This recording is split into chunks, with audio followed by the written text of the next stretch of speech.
Hey guys, Brandon Whiskey River, and I've got axe number 17 right here. It's this awesome Connecticut Kelly axe and tool, Charleston, West Virginia, and I'm putting it on a 24-inch single bit. This is a handle we used to carry, we don't carry anymore, and it's curved. It's 24 inches. It's got a smaller full-size die, but it is full-size. And I really enjoy a good Connie on a 24. We've already done Connie on a 24 in this series, but it was on a straight. So, yeah, we're gonna check this thing out. Check out how it's gonna look.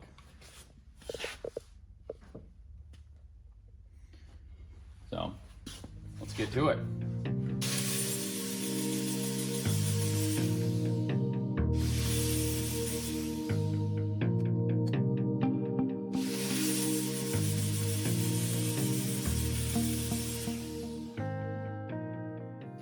I've never been a real big fan of hanging Connecticut's. I actually have never really been a big fan of swinging them or owning them. I feel like they're kind of, oftentimes are overpriced when it comes to most of the ones that are available online. You know, like if I'm gonna buy a Connecticut head on eBay, it's like, just the head's gonna be 130 bucks. So, I've never really been into using them, swinging them, but now that we've got this and we get these collections in, I've gotten to hang more and more of them, and I'm enjoying them.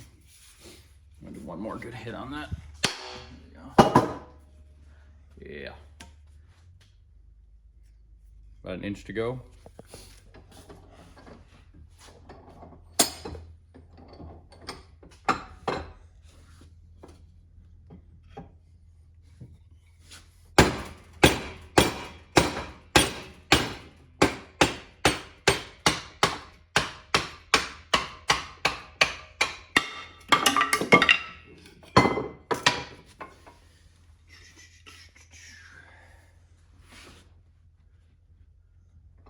With this angle grinder, one way to like quickly botch a hang is actually like whole hog and push.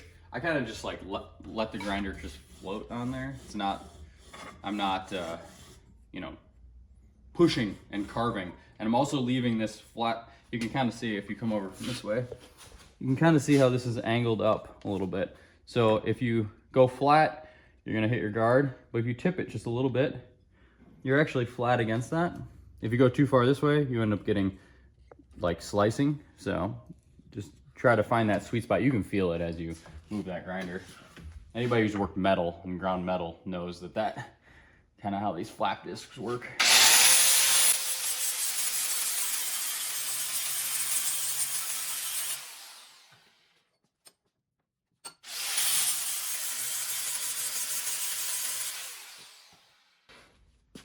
Speaking of metal,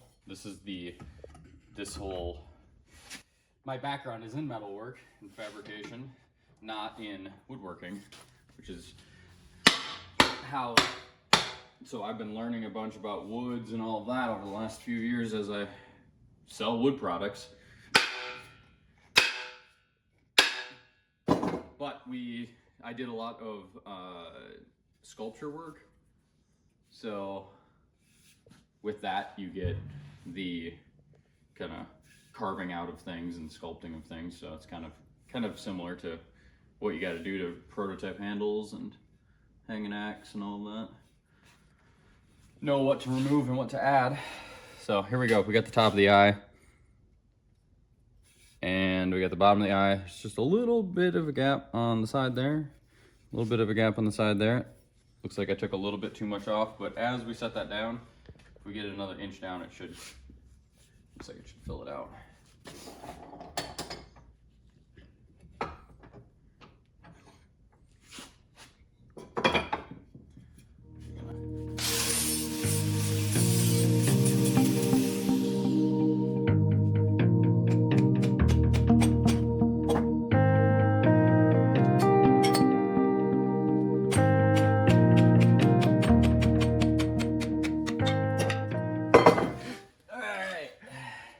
So, got our holding wood. Kind of see where we're holding on the front there. Obviously, we're not holding on the back there because there's gaps. So you can see there and there. but as we set down, it gets a little wider. So I'm just gonna pull off the front here and leave this alone.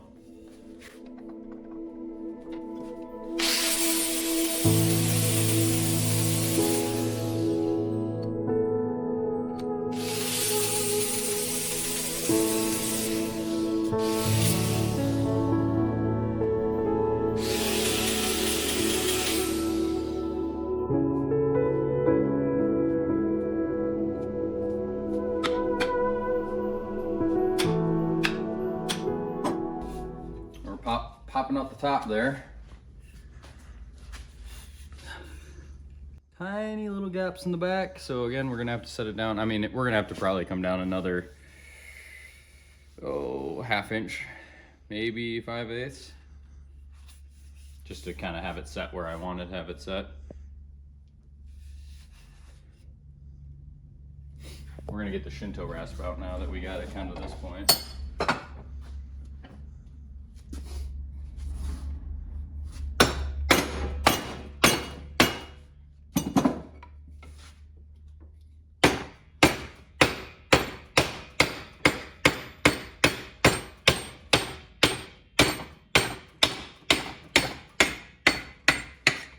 Ding, ding. All right. We're getting close. Real close, guys.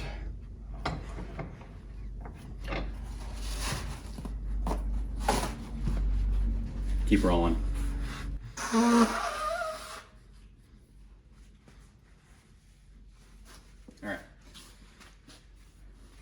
Shinto time.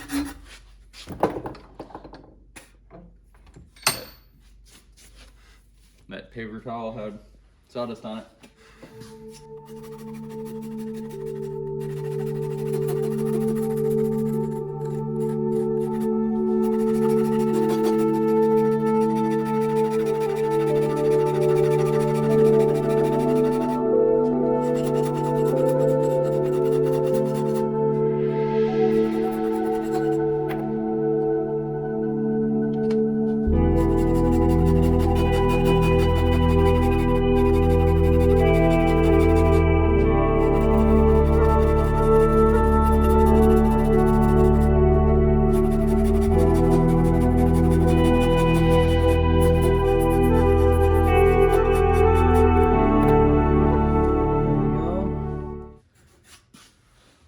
See what we got there.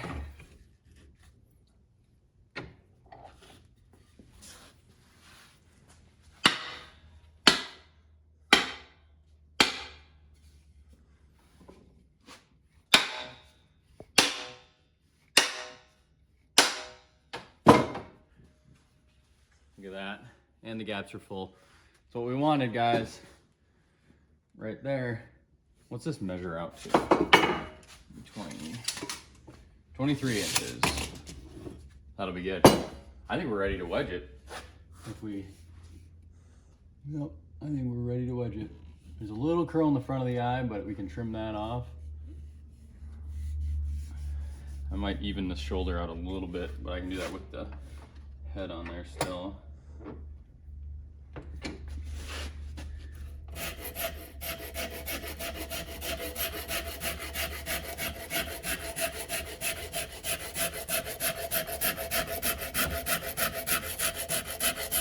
That's just purely aesthetic to match the other side.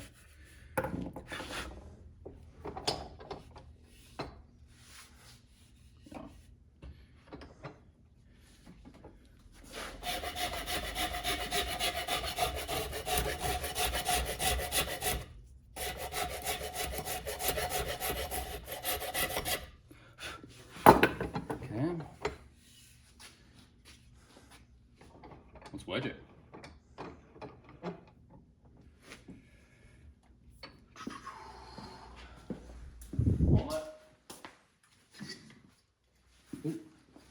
Let's do a walnut wedge.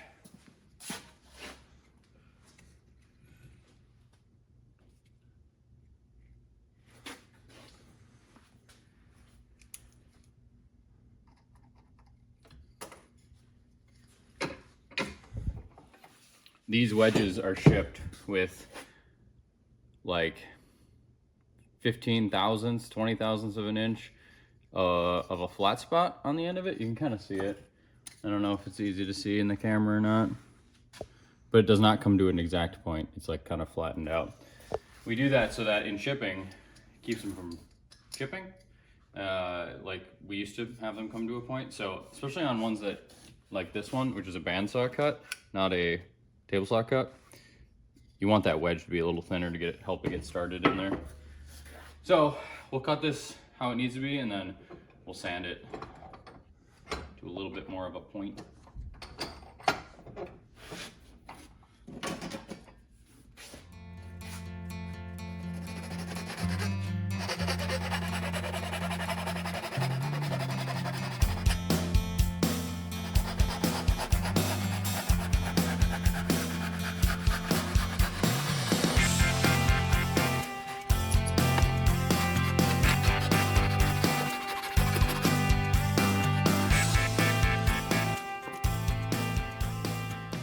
So let's see. Just take that flap disc and just zip off the end of it.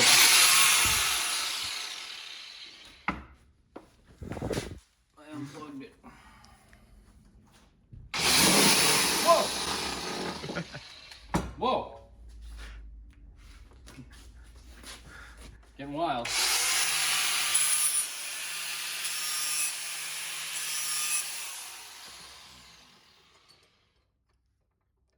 You forgot your safety squints. Yeah.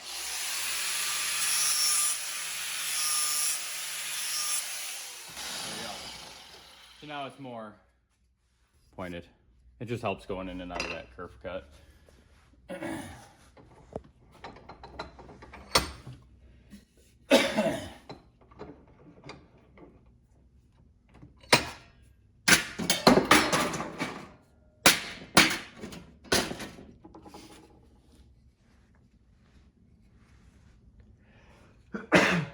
Bless you. Oh, I forgot to oil it, guys. I forgot to oil it. You can't hang an axe without oiling the wedge. You guys know that, seriously. If you're on the internet, you can't go without oiling the wedge. Or, I don't know what the other thing is that I've been getting told. Oh, glue. You gotta glue your wedge. You gotta glue your wedge. Granddaddy told me you gotta glue your wedge. If you glue your wedge, you can't take the wedge out, guys. And if you want to take the wedge out, you gotta think about this as pieces and parts. This is something that's repairable. You glue your wedge, your issue is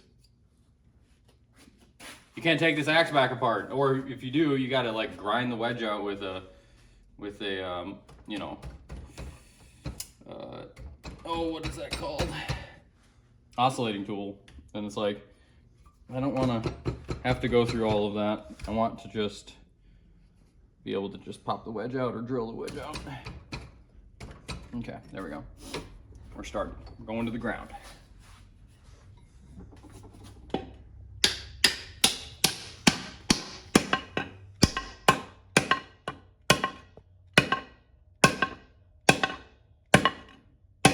There we go. Cut her off.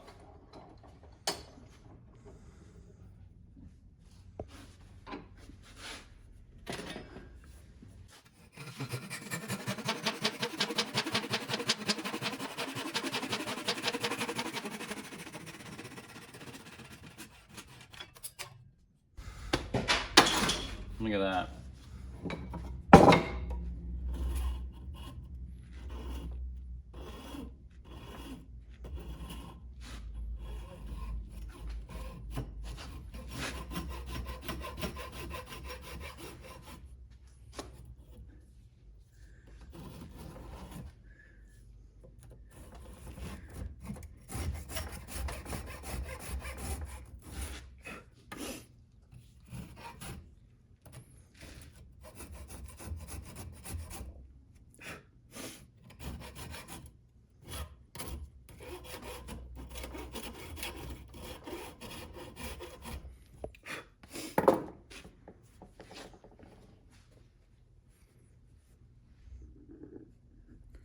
Oil it up.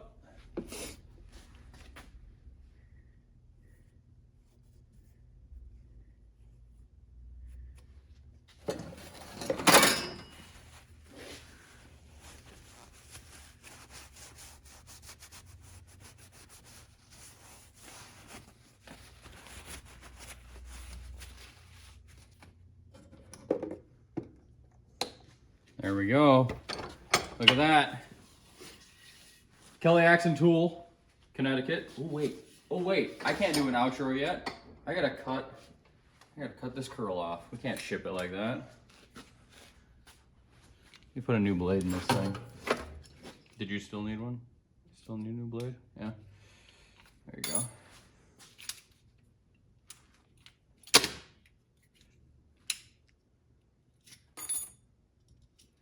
It's always nice to start with a fresh blade. There we go. All right, here we go.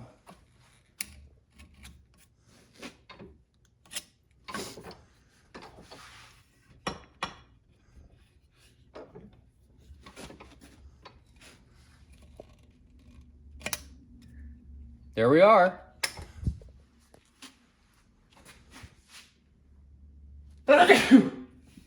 Okay, here we go. Connecticut, Kelly Axe and Tool on a 24-inch curved single bit handle. These are available on bid.whiskeyrivertrading.com. I'm trying not to sneeze again. This is axe number 17, so we've got 16 before this that have been on the auction site, and we have videos published on how we put those axes together. There's some really wild ones. I learned a bunch during that. It's kind of one of those things with these axe hangs. Every time you hang an axe, you learn something. You're like, man, I could do that differently, right? That's a tip, or that's a trick. So that is something that you guys should go back and watch. If you have any tips or tricks that you want to share with me or anybody else that's viewing, feel free to comment in the comment section and share your wisdom.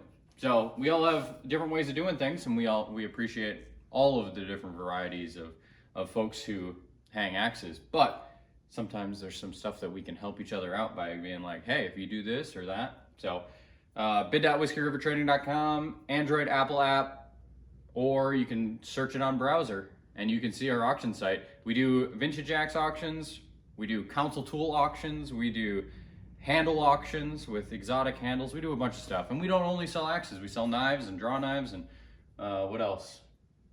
Hand planes, saws, all that fun stuff. So be good, stay sharp, and I'll see you next day. Tomorrow.